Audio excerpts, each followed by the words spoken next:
All right. Another episode of the Josh Cast.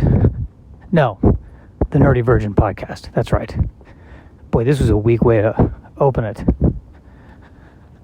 Very weak way to open it. I probably should start over and maybe be a bit more exciting. But this is a struggle I'm in right now because I think lately I feel like I'm, at least in the last couple of days, I've been vacillating between pushing way too hard when I'm up there performing versus just talking. So the goal today is I need to talk this out. I just need to talk this out. That's what I need to do. So I'm trying to generate new material, and that's the first problem I'm trying.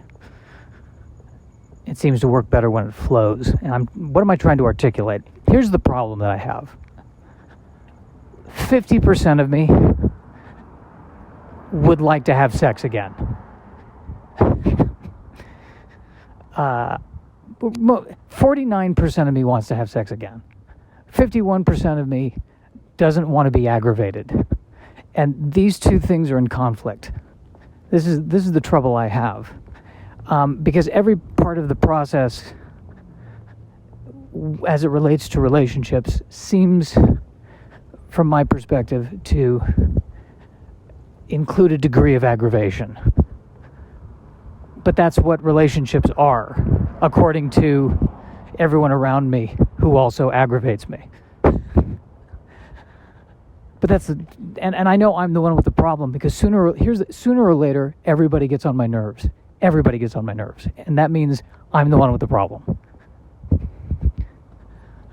How can everyone on Earth get on my nerves? 7 billion people, and you're saying there's not one person out there that doesn't get on my nerves.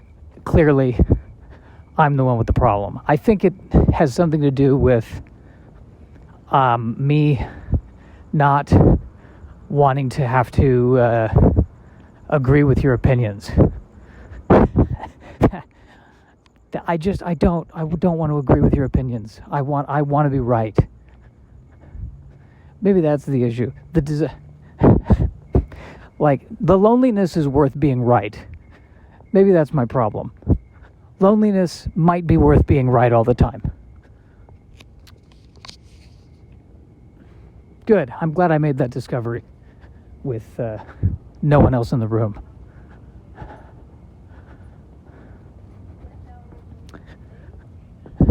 But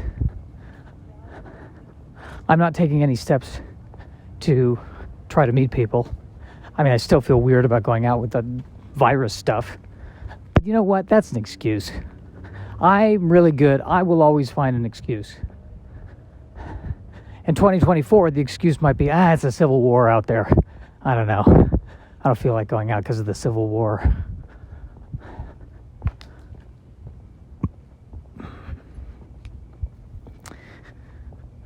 Yeah, that's just an excuse. I'm too afraid to deal with all the potential complications that arise from being in a relationship.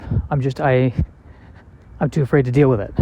Like, I was talking to another comic, because I am a comic. I mean, you know what? That's what. For years, I felt weird saying I'm a comedian, and then it dawned on me. I can say I'm a comedian. I never said I was a successful one. I never said I'm making a lot of money at this. So yes, I was talking to another comedian, and he was talking to me about how he's, suddenly picked up all these gigs, and he's got a girlfriend, and and she's understanding. He said she understands, and 49% of me said, I wish that I could meet someone who understood that in the last second you pick up a gig, you got to go to the gig, and they're okay with that. And 51% of me said that relationship, that it's not going to last. She's going to leave him. This is the problem that I have. This is what I keep dealing with. it's very bizarre because I'm recording this while I'm walking around, and I keep mistaking inanimate objects for people. I'm probably so excited when I see them. No, I'm not excited. I'm like, oh no, why are they just staring at me? Oh, it's a lamppost. So of course my first inclination is to assume that they are a threat. And I'm not even dealing with people, I'm dealing with inanimate objects. I think that lamppost has it in for me.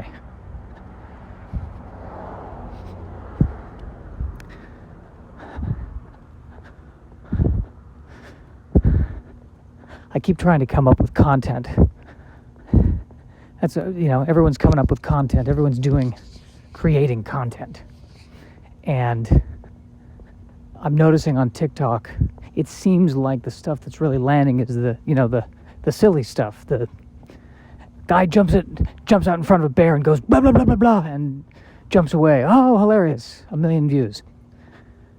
And I'm just not feeling silly. I don't know. I mean, if I make a minute video talking about how I'm trying to eat more vegetables, I'm not sure if that's really going to capture the zeitgeist in the way that I'm hoping it does.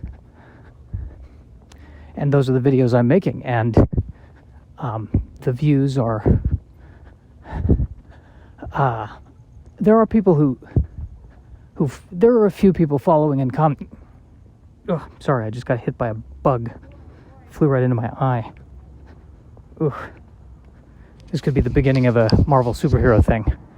Or, more realistically, I'm going to be dead in 2 weeks because the rare murder hornet flew into his face, and that's how he met his demise. I went the whole day today without eating any carbs, and my stomach feels great. My soul is weeping. This could be my issue. I may have to just get rid of... I had a salmon and a salad for lunch, and then I had a salad and gazpacho for dinner. Just salad all day. And it was god-awful, but I got through it. And lo and behold, I do feel a little bit better. I've heard this multiple times where people go on extreme diets, and after a while they said, my palate changed, and suddenly foods that I didn't even think were that tasty, suddenly were so much tastier. I could really taste the corn and appreciate it. And I think if all of those people who said that could take a magic pill that will enable them to eat anything without consequence, they would be making a beeline for the Oreo cookies so fast. So fast. My palate, when it comes to vegetables, I'm not finding the beauty of the zucchini. Now, to play the devil's advocate, one thing I will say is that since I gave up the processed sugar and the sweets, I do find fruit does taste better. So,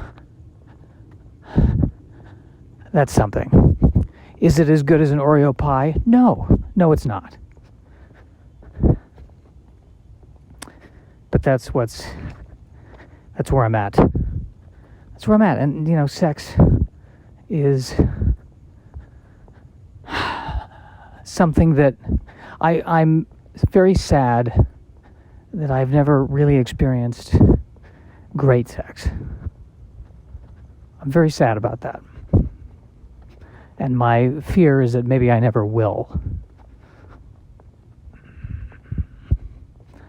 And and instead of maybe taking steps to experience great sex, I don't know, leaving my apartment, having conversations with people, instead, I'm spending all my energy trying to write a good joke about potentially never having great sex.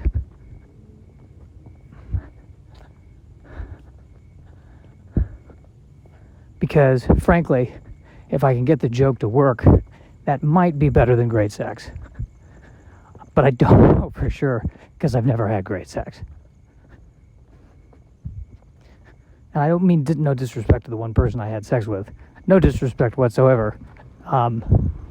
I couldn't be vulnerable with that person.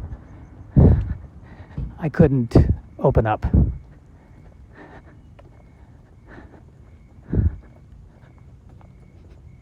Which begs the question, can I be vulnerable with anybody? I don't know. I have a pretty profound distrust of everybody. I feel like sooner or later, everybody screws me over. That's what my mindset is. And that's fair. No, it's not fair. It's not fair. Where does that come from? I think... Where does that come from? I think it... Yeah, it's interesting. I was about to blame my parents. That's kind of my go-to. But now, I don't feel like doing that. I think that's an excuse. It's more to do with risk and fear. I just don't want to take the risk.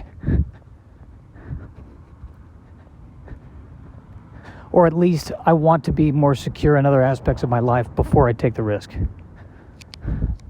Like if I were making a living as a comedian, I'd feel better about taking the risk. Because then I could use more material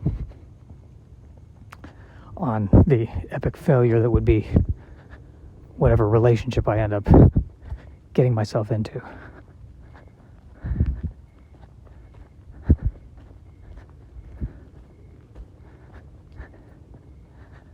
And that's where it's at. Just trying to figure out a way to tackle this. I would rather be funny about never having sex again than have sex again. I think that's the other problem right now. I would rather do that. Of course, the irony is that if I did have sex again, it would probably be a lot easier to generate more material, because whatever accompanies that sex is usually, in my case, severe emotional dysfunction with another human being. And that right there is really the springboard for all the best jokes. So basically, I think if I want to develop more material, I need to continue to fail with people. That could be the issue. That could be the issue. You know, I think that's enough for one day. I'm sitting here, I'm not going to do this for an hour. Who can manage this for an hour? It's 13 minutes. That's enough.